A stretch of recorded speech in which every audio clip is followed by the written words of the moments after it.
जय भीम, नमस्कार, प्रणाम दोस्तों। मैं हूँ राममोहन गौतम, जिला जालौन यूपी से। दोस्तों, जब से वोट का अधिकार मिला, सरकारें केंद्र में राज्यों में बनती जा रही हैं। जब जब लोकसभा विधानसभा चुनाव आते हैं, सभी वोटर वोट देते हैं।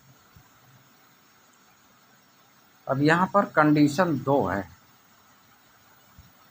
एक कंडीशन कौन सी? एक कंडीशन है बैलेट पेपर के समय की, कि जब बैलेट पेपर के समय चुनाव होते थे, उस समय गूगल में सर्च करो तो आता है कि बूथ कैप्चर किए जाते थे। तो बूथ कैप्चर करता कौन था, करवाता कौन था? कोई तो करवाता होगा, तभी तो कोई करता होगा। तो करवाता कौन था? जिसे हर हाल में सत्ता चाहिए। और करता कौन था बूथ कैप्चर? गुंडे। तो गुंडे भेजता कौन था? जिसे हर हाल में सत्ता चाहिए। वो तो गुंडों की जान की सुरक्षा की गारंटी लेता था, तो गुंडे भेजता था। गुंडे कहाँ जाते थे? जहाँ पर जिसे हर हाल में सत्ता चाहिए, वो अपने चमचों, दलालों, सूत्रों द्वारा ये पता करवा लेता था कि किस बूथ में, किस क्षेत्र में वोट नहीं मिलेगा। वहाँ गुंडे जाते थे, बूथ कैप्चर करते थे, पीठासीन अधिकारी के सामने बैठ जाते थे, बंदूक राइफल लेकर। और फिर वहाँ कुछ गुंडे मोहर लगाते थे बैलेट पेपर में, फटाफट फटाफट। तो वो किस चुनाव निशान पर मोहर लगाते थे, बात ये है। तो ये जानना जरूरी है। किसी ना किसी चुनाव निशान पर तो लगाते होंगे, अब उसी पर लगाते होंगे जिसे हर हाल में सत्ता चाहिए। अब बूथ लूटे भी जाते थे, ये बैलेट बॉक्स लूटे जाते थे। जब ये स्ट्रांग रूम के लिए जाते थे, वोट पड़ने के बाद, सील करने के बाद, बैलेट पेपर लूट लिए जाते थे, बदल दिए जाते थे। तो जहाँ के बूथ, जिन बूथों के बैलेट बॉक्स बदले जाते थे, लूटे जाते थे, उन बूथों में जो वोटर थे वो कौन थे, किस जाति के थे, किस जाति के थे? किसी धर्म के तो होंगे ना। और जहाँ के बूथ कैप्चर किए जाते थे, वहाँ पर वोटर जो वोट देते थे, किसी भी जाति, वर्ग, धर्म के तो होंगे, जो स्वतंत्र रूप से वोट नहीं दे सकते। बैलेट पेपर के भी समय स्वतंत्र रूप से वोट नहीं दे सकते। जिसे हर हाल में सत्ता चाहिए, ऐसा ऐसा करवाते थे वोट लेने के लिए। क्योंकि बैलेट पेपर के समय जो परिणाम आता था, वो विधानसभा लेवल में आता था। तो उसे सूत्रों द्वारा, चमचों, दलालों द्वारा तो पता चल गया कि यहाँ से वोट नहीं मिला और सत्ता चाहिए चाहिए। वहाँ से बूथ कैप्चर करवा लिए, बैलेट बॉक्स लूट लूट लिए, बदलवा दिए, सत्ता में आ गए। और ये चोरी रोक ना पाए। रोकी रोकी जा सकती थी सुरक्षा बल को फुल पावर देकर, कि कोई भी अगर गुंडा यहाँ वोट डालने में बाधा बनता है तो सीधे शूट कर दो। लेकिन नहीं, लूट नहीं रोकी। और फिर यहाँ पर ये एक कंडीशन ये हुई और दूसरी कंडीशन खड़ी कर दी। कौन सी खड़ी कर दी? बैलेट बैलेट बॉक्स की जगह, बैलेट पेपर की जगह ईवीएम ले आए। चोरी नहीं रुकी, ईवीएम ले आए। कुछ बुद्धिजीवी, अब ईवीएम से वोटिंग होती है। जब ईवीएम से वोटर वोट डालते हैं, और जो पार्टी साम दाम दंड भेद, मनी, मीडिया, माफिया का इस्तेमाल करती है, यहाँ पर भी माफिया आ गए। देखो, वहाँ पर गुंडे, यहाँ माफिया आ गए। मीडिया भी आ गई, जो प्रचार करती है, दिन रात मुर्गा लड़ाती है। मीडिया भी आ गई, मनी भी आ गई, मनी बंटवाते हैं, पैसा बंटवाते हैं। माफियाओं का इस्तेमाल करते हैं डर भय दिखाने के लिए, हड़काने धमकाने के लिए कि वोट हम ही को देना, नहीं सोच लेना। हाँ, हम ही शासन में आएंगे, अगर आ गए पता चल गया सोच लो का हुई। अब वोटर वोट डालते हैं, और जब ईवीएम खुलती है वोटिंग, तो वहाँ जो एजेंट होते हैं वो ये बता देते हैं कि किस बूथ से किस पार्टी के कैंडिडेट को कितने वोट मिले। यहाँ पर सभी वोटरों की गोपनीयता भंग होती है। वोटरों की गोपनीयता भंग होने का मतलब लोकतंत्र की गोपनीयता भंग होती है। ये बहुत शर्मिंदगी भरी बात है।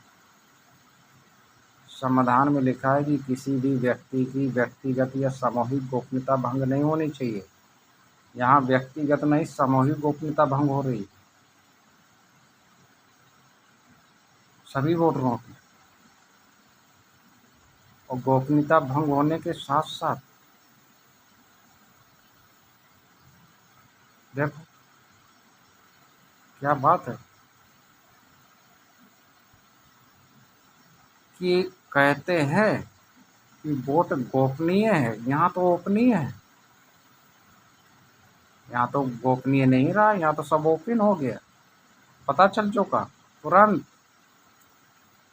कहते हैं ना, हैंड टू हैंड, इधर दो इधर लो, इधर तुरंत पता चला, इधर वोट दिया उधर पता चला। और जैसे पता चला, और जो पार्टी इतना सब करती है, मनी मीडिया माफिया का इस्तेमाल करती है, साम दाम दंड भेद करती है, एड़ी चोटी का जोर लगाती है, उसे तो पता चल गया कि हमारा कैंडिडेट इस बूथ से हार गया। जैसे परिणाम आते हैं वैसे दंगे फसाद शुरू हो जाते हैं। तो जिन बूथों में परिणाम आते दंगे फसाद शुरू हो जाते हैं, उन बूथों में रहते कौन लोग हैं? वोटर कौन लोग रहते हैं? जो वोट देते हैं वो कौन लोग हैं? कोई तो होंगे किसी जाति वर्ग धर्म के, जहाँ दंगे फसाद शुरू हो जाते हैं, परिणाम आते हैं। और शायद वही जिसे जिस बूथ से वोट नहीं मिला, और शायद वही शासन में आ गए, तो उन्हें तो पता चल चुका यहाँ से वोट नहीं मिला। फिर वहाँ क्या होगा? अत्याचार जन्म लेगा, भ्रष्टाचार, गुंडागर्दी, हैवानियत, दरिंदगी, विकास जन्म नहीं लेगा। सोचिए। और यहाँ अब क्या होगा कि आप सभी जानते हैं कि हमारा भारत जातिवादी देश है। और गांव देहात में जाओ तो जाति के हिसाब से मोहल्ले भी हैं, लेकिन वो फलानी जाति का मोहल्ला है, वो ढिकानी जाति का मोहल्ला है, इस तरह मोहल्ले होते हैं। अब जिस गांव में 4 मोहल्ले हैं, 4 जातियां हैं, अब वही पहले 2 बूथ थे, तो 2-2 जातियां अपने अपने बूथ में वोट डालती थी। तभी पता चलता था कि अब 2 जातियां एक बूथ में हैं, 2 जातियां एक बूथ में हैं, तो किस बूथ से किसको कितनी कौन पार्टी को वोट मिला, कौन को नहीं मिला। तो यहाँ भी गोपनीयता भंग होती है। यहाँ 2 जातियां हैं, यहाँ वोट नहीं मिला, तो इसका मतलब दोनों जातियों ने नहीं दिया। अगर कम ज़्यादा हुआ तो ये हुआ कि हमें लगा किसी जाति ने दिया, किसी जाति ने नहीं दिया, कम दिया, पता चल गया। लेकिन कम ज़्यादा दिया तब भी पता चल गया।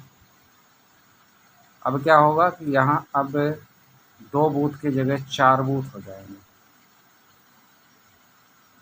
4 जातियां हैं तो चारों जातियां अलग अलग अपने बूथ में वोट डालेंगी, और जब अपने अपने बूथ में वोट डालेंगी तो जातिवादी बूथ बन गए। जाति के हिसाब से गोपनीयता भंग होगी। तो ये तो पता चल जाएगा, जो मनी मीडिया माफिया का ये सब साम दाम दंड भेद एड़ी चोटी का जोर लगाएंगे, उन्हें तो पता चल गया कि अच्छा फलानी जाति ने वोट नहीं दिया, अब वही शासन में आ गए। तो जाति के हिसाब से शोषण तो होगा ही, जाति के हिसाब से विकास भी नहीं होगा, और जातिगत अत्याचार होगा। सोचो, दिमाग का थोड़ा ढक्कन खोलो, देखो पता भी नहीं चला, जातिगत बूथ भी बन गए। अब जातिगत शोषण होगा, जातिगत विकास नहीं होगा। अब ये समझ लो बीमारियां जन्म लेंगी, जौन शारीरिक बीमारियां हैं वो तो जन्म लेंगी, और जातिगत बीमारियां जन्म लेंगी, विकास नहीं होगा। गंदगी, जहाँ वोट नहीं मिलेगा वहाँ गंदगी साफ नहीं होगी, स्कूल नहीं खुलेंगे। सोचिए क्या क्या नहीं हो सकता, वो सब होगा। जो नहीं भी हो सकता वो भी होगा। इसीलिए मैं कहता हूँ कि ईवीएम हटाओ, बैलेट पेपर लाओ। नहीं तो ईवीएम से विधानसभा लेवल में परिणाम लाओ, जैसे बैलेट पेपर में आते थे कि बैलेट बॉक्स जाते थे स्ट्रांग रूम, और वहाँ जो जिस बूथ का बैलेट बॉक्स होता था, उस बूथ के जो कार्यकर्ता होते थे पार्टियों के, उनको एक रसीद मिलती थी कि तुम्हारे बूथ में इतने वोट मिल पड़े हैं। और फिर वहाँ स्ट्रांग रूम में जाकर, जहाँ सब इकट्ठा होते थे, वहाँ उनको बुलाया जाता था, जो पदाधिकारी होते थे पार्टियों के, कि हाँ भैया आओ देखो तुम्हारा कौन सा बैलेट बॉक्स है।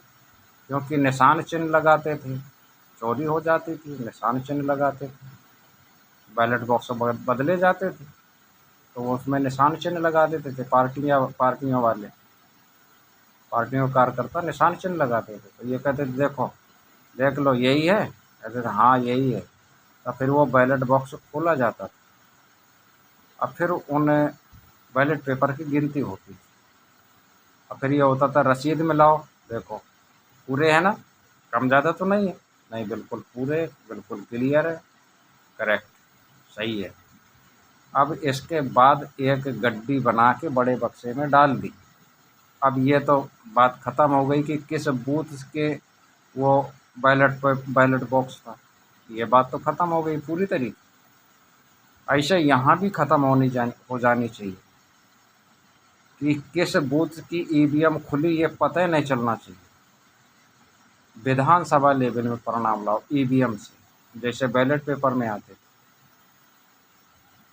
अगर ईवीएम से यह संभव नहीं है तो ईवीएम हटाओ, बैलेट पेपर लाओ, सुरक्षा बल बढ़ाओ,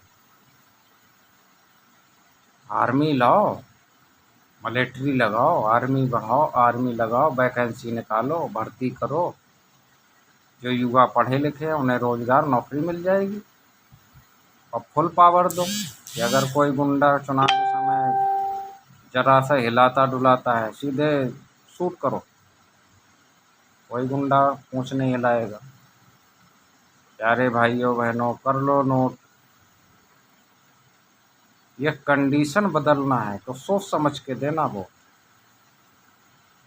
ईवीएम हटाओ, बैलेट पेपर लाओ, सुरक्षा बल बढ़ाओ। जय भीम, जय भारत। वीडियो को शेयर कीजिए, मेरे चैनल को सब्सक्राइब कीजिए, लाइक कीजिए, शेयर कीजिए, कमेंट ज़रूर कीजिए।